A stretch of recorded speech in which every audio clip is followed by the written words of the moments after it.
Do you remember the Spider-Verse storyline, where a whole bunch of Spider-Men had to come together to fight against a common enemy? Well, they're doing it again, but this time with the Venom symbiotes. And oh, you guys know, I love me some Venom symbiotes. We are going to start by bringing you the single issues known as the Edge of the Venomverse. And the first one is what would happen if X23 got a Venom symbiote. That's right, the all-new Wolverine is coated in a Venom symbiote, killing and doing all kinds of crazy things. Let's get on with the show.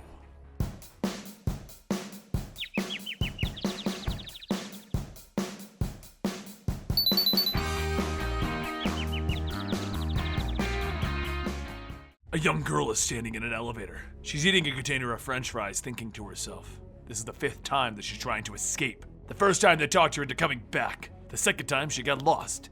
3rd time, they just shot her. 4th, that was some kind of gas. And as she shoved the rest of the fries into her mouth, she pops her claws. Schnicked. She leaps out of the elevator with the blades in her hands and feet and sirens blaring, and she murders everyone there and keeps walking. Gas fills the room and she wanders into one of the labs. I can't go back, she tells herself. She's tired of being X23, the experiment. She's Laura. Inside of the lab, she's looking for an answer, questioning what other monsters they're making here, and that's when she sees the container, the one holding black goo. She cracks it open with her claws. They call out that they found the target. Realizing what she's done, she panics and the goo begins to seep out, and it begins to attach to her arm. The guards rush in and immediately know what's wrong. The subject, X23, has merged with an alien symbiote. 2 months later, some kids are wandering into an old building. The rumor is that it's haunted, and they've come to check out that theory. But a debate begins. People say that it's a monster. So how can it be haunted? Monsters don't mean ghosts. But while these kids are debating, a girl is having an internal struggle. One that she has every day. Let's get rid of them. They're homeless kids. No one will look for them. We can eat them. And Laura shouts, no! All of the kids are scared, and once they realize that it's just a young girl, they begin to ask questions. She tells them to go, and one even agrees, so they all walk out. But once they get outside, they quickly run into problems, because as homeless kids, they owe some of the local thugs some money. Lots of money. The kids scatter and they run through the streets until one of them runs into a dead end. The man approaches him pulling a pipe out of his jacket, and the voice tells Laura, we don't like seeing people hurt other people. So she slices him in two. She looks at the kid that she saved with the symbiote all over her and her claws out ready for murder, and tells him, hello.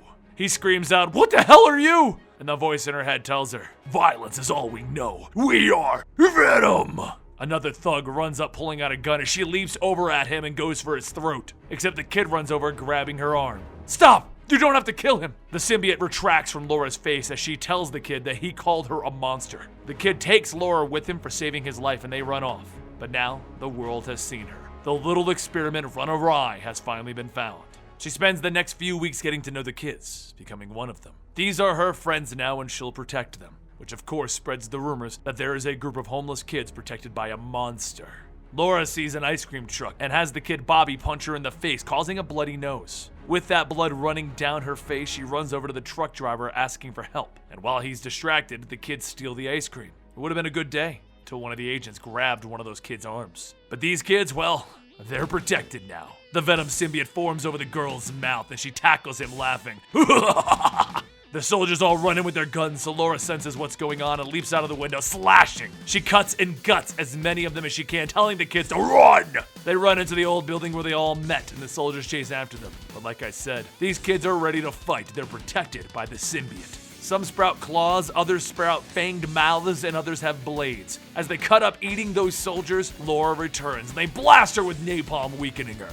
They run into the back room and they lock the metal door, and that's when Venom knows what it has to do. It needs all of its little bits and pieces back, and it sucks it out of the kids forcibly, bringing it all back to Laura herself. At full power, she can save these kids. She can save her friends. She can stop them. Except something is happening. The world is twisting and bending around everyone, and in a flash, Laura is gone, and the kids, they're alone. She looks around and says out loud, whoever you are, you're gonna pay for taking us from them. And in front of her is Captain America with a Venom symbiote. He tells her, your schoolyard fights are over. We have a war to win. And that was issue 1 of the Edge of Venomverse. Definitely an interesting one, and the next one is going to be Gwenpool. We're gonna bring that to you very soon, but let me know in the comments down below what you thought about this issue and what you think about the idea of a Venomverse. A bunch of Venoms fighting against an enemy. It can't get any better than that. If you wanna check out our Asian Venom storyline, that playlist is right here. If you want to check out something related to all new Wolverine, that storyline is over here. I'm giving you the playlist stuff right now. And if you enjoyed this and you want to catch the next Edge of Venomverse video, which is Gwenpool, click the subscription link right about here, and I'll see you guys next time at this channel, Comicstorian.